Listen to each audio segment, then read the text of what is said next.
क्योंकि एक मेरा सपना था कि कभी न कभी रांची राजधानी के बीचों बीच केंद्र बिंदु अल्बर्ट चौक में हमारा टुसु महोत्सव हो। हम चल भी बस जाए, हम नहीं भी रहे, कोई फर्क नहीं पड़ता है, लेकिन हमारा संस्कृति इस चौक चौराहे पे, इस बीचों बीच में होना ही चाहिए।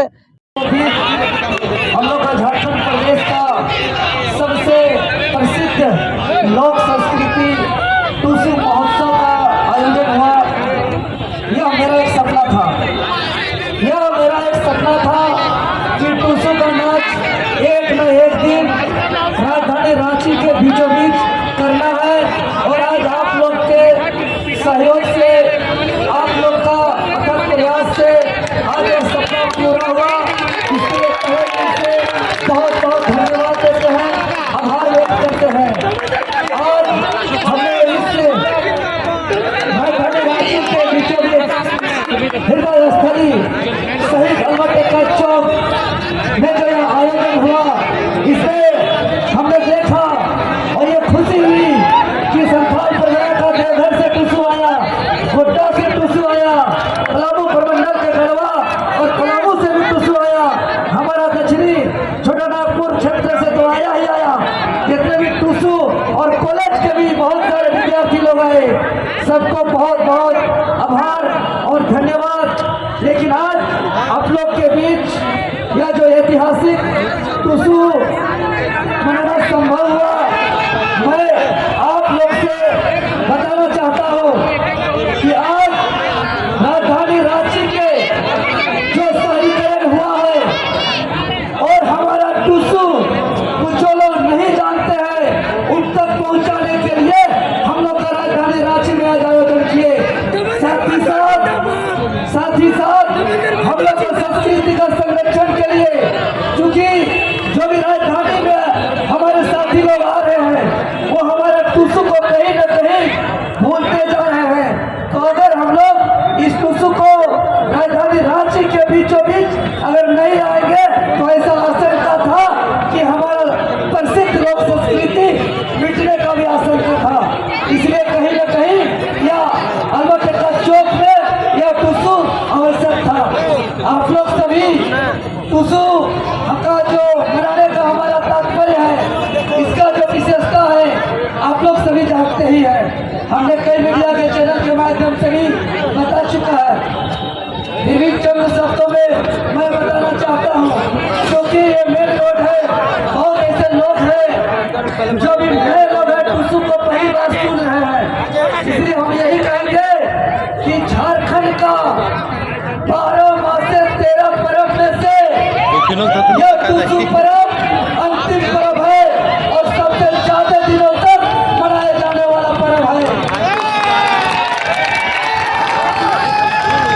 ये किसानों के लिए विशेष महत्व इसलिए है कि किसान का प्रमुख फसल धान है, और जब धान हम रोहिणी संक्रांति में बीज बोते हैं, खेत में डालते हैं, उसको सुरक्षित करते हैं, तो वो जो आगे अंकुरित होता है और रोहिणी मास में जब डालते हैं खेत में, तब वो धानी कहलाता है।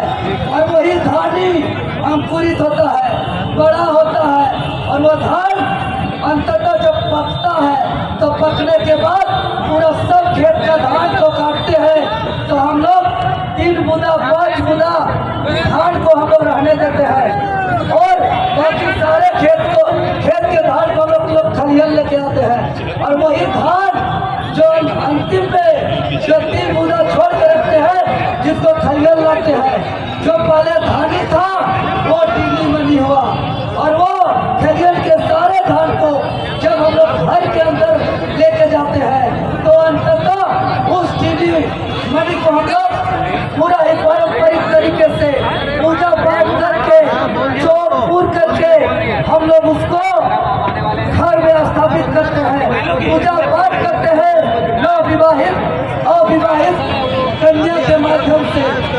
और उसका एक विशेष महत्व ये है कि जैसे ही वो टीनी मनी घर आता है तो वही हमारा टुसु बन है।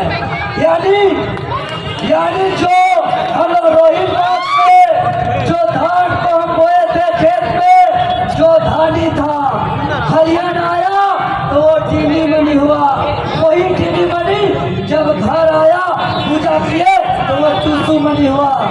अर्थात किसानों के लिए जो टूसू मनी हुआ वो बेटी के समान हुआ, और बेटी जब घर में आती है तो खुशहाल आता है, और बेटी जब घर में आती है तो आनंद आता है।